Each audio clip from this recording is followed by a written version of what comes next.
Why does everyone treat Aang and Korra so differently? Aang misplaces his trust and dies twice without getting hate, while Korra never dies but gets absolutely slammed. Well, that's a good thing. Aang never died, and he never misplaced his trust. That's why. Not only is it in canon in the comics that he was only unconscious after Azula's attack, not dead, but it was also backed up in an interview where it literally says, and the creators say this, Brian says it, that he was only unconscious after Azula's attack. And in another interview back in 2007, right after Book 2 ended and Book 3 hadn't even started yet, when he was asked in an interview, did Aang die in the Avatar state, Brian again says, no, Aang wasn't dead.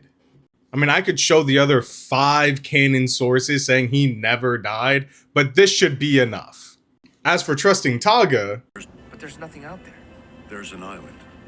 The journey will not be easy, but we can make it. Then let's get going. it was Katara, not Aang.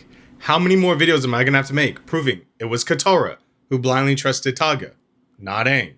Before people understand, it was Katara, not Aang. Right as he entered the Avatar state, killing him on the spot. The canon video game made by Mike and Brian, both creators, stated verbatim he was hit with near lethal, but not a lethal attack by Azula. But nice try.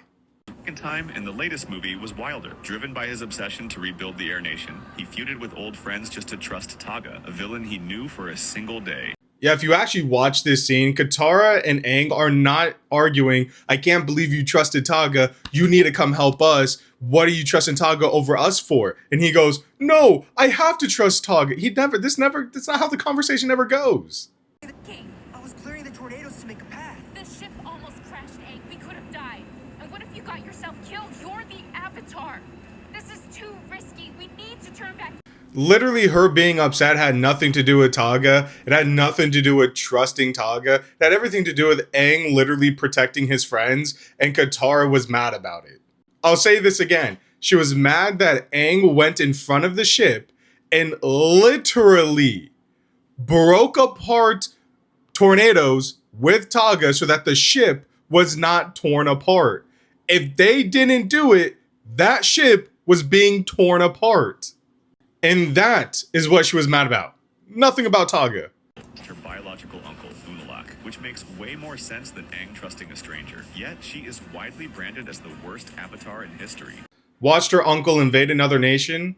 Verbatim said that they lost their rights, independence, and able to, do commerce. So they cannot buy or sell unless Unalaq says he can. Pure dictatorship. Then her own blood, her father, tells her that Unalaq is starting the civil war, not them, because he stripped them of their rights and freedoms. And she still sides with Unalaq. Watched children be attacked and sided with the military and was mad at the Southerners for trying to defend children. Then when the Southerners rose up to get their rights and freedoms back, she attacked innocent civilians and put them on death's door in trial.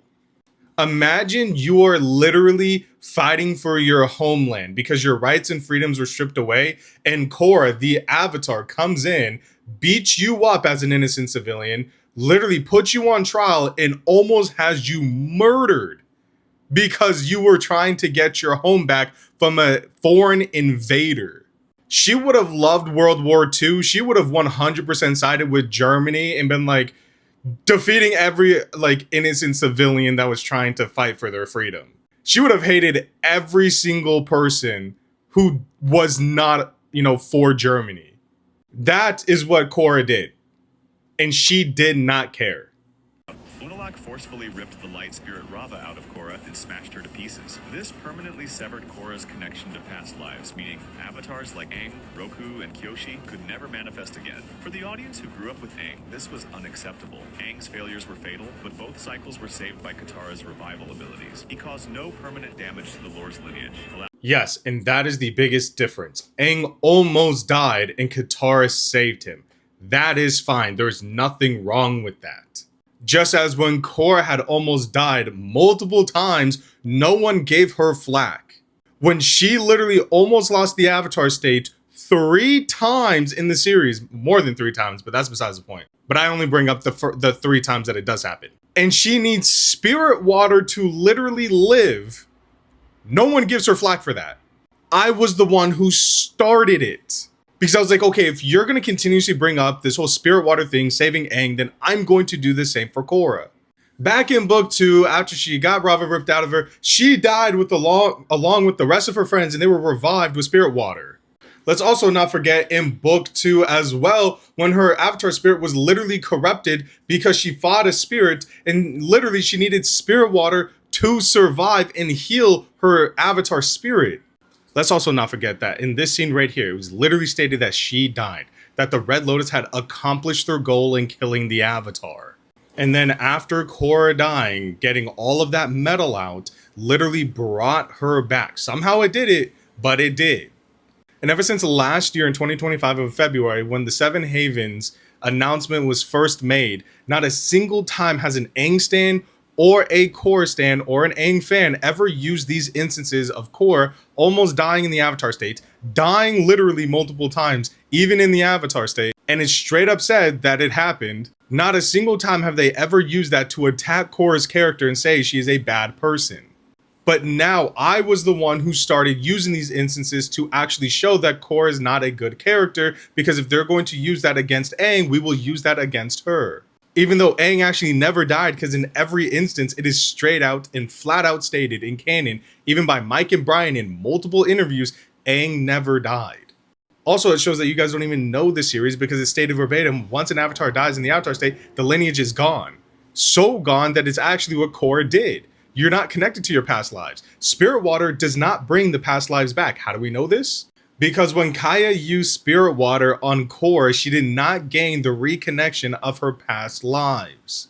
And Rava doesn't have to be within her for them to be brought back. And we know that part because when Rava was ripped out of her, she still had connection to her past lives, even though Rava wasn't inside of her. So yeah, if you're going to lie, lie better.